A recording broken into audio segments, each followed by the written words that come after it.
What is up, YouTube, and welcome back to the channel. In this video, I am super excited to share an update on my freshwater planted tank.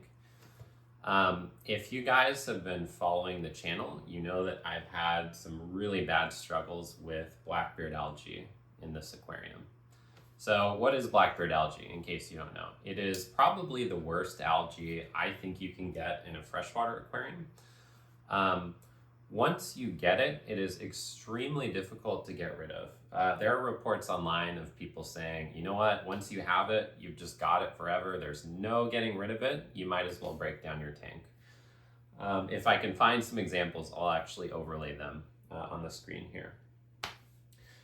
So anyways, I got this algae and I was pretty bummed out, to be honest, because I feel like I had just done everything by the quote-unquote book, meaning I don't think I made any big mistakes to end up with this horrible algae. So let's go over what causes blackbeard algae. Well, blackbeard algae can come in via spores on driftwood, rock, even wet surfaces, I think pretty much anything.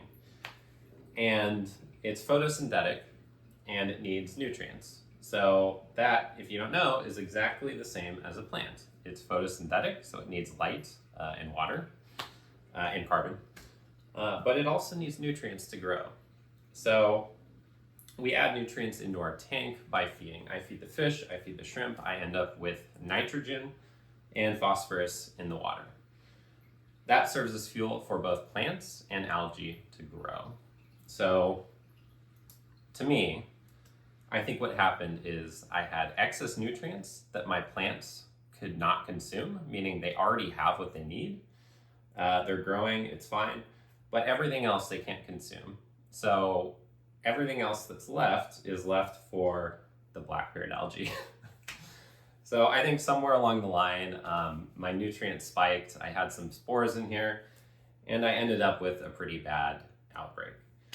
So yeah, I was really bummed out when this happened. I tried a ton of different stuff to get rid of it. Like, I tried what people suggest using Flourish Excel and hydrogen peroxide. This stuff doesn't really work, especially if you dose it in the water column. But if you can take out whatever is affected by the blackbeard algae and spray it outside the tank and let it sit for like 5 or 10 minutes, it's super effective. So what I did when I rescaped this tank was I made sure that I can take out every single piece of it to spray if needed. So that's been super helpful. For example, I can just pull out this whole piece of driftwood with all these plants growing on it, take it out of the tank, give it a spray with hydrogen peroxide in a spray bottle, let it sit for 10 minutes, and the algae will die off. So to show you just how easy it is to do this, I'm going to do it right now, even though I don't really need to. So all we do is we take out this little floater ring, which lets light pass through the floaters, which is very important so your plants still get light.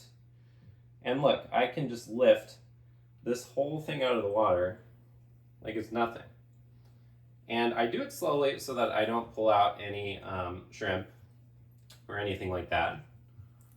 But look, easy peasy.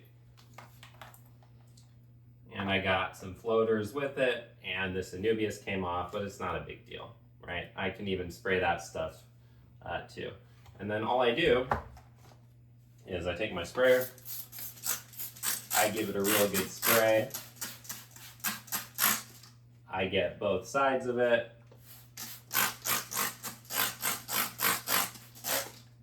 and I will just let this sit for 10-15 minutes before putting it back in the tank. Easy peasy. So I just put the driftwood and the plants back in the tank. It's super effective, it's super easy. I was able to treat all of the hardscape and all of these plants in about 5 or 10 minutes. Obviously, not everyone can do this. I understand that. If you have an intricate aquascape with a deep soil bed and things embedded in them, this isn't feasible. So I actually intentionally rescaped my scape so that I could do this because I have this problem.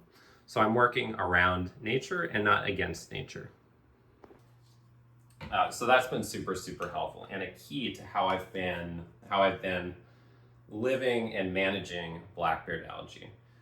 But there's one more trick I used, which I think is maybe the most important one. And this isn't something that people talk about a whole ton. Actually, we were talking earlier about the root cause of the algae and what causes the blackbeard algae. I suspect it's excess nutrients. You'll notice that a lot of the plants in here are anubias, epiphyte plants. They don't grow super fast.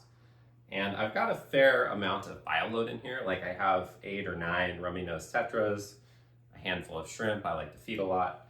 So I decided, let's try putting in some floaters, like here, to soak up the excess nutrients. And floaters are a really good choice because they grow super, super fast.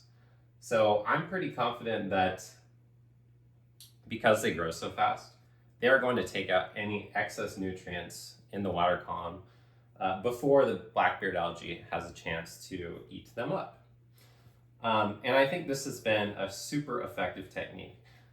I actually don't even struggle with the blackbeard algae in here anymore. I really cannot believe it, but I think, well, between hydrogen peroxide sprays, which honestly I haven't had to do in a long time, and the floaters, my problem is completely manageable. And I'm happy again. I have a beautiful planted aquarium that I can enjoy without the dreaded feeling and the anxiety and just feeling like I messed up. You know, I feel like I have everything in a really good balance here. So that's it for the video. I just wanted to share my experience with blackbeard algae and how I got rid of it, but really I'm just managing it really well to the point where it's not a problem. So I hope you guys enjoyed this kind of short video. And yeah, I'll catch you in the next one.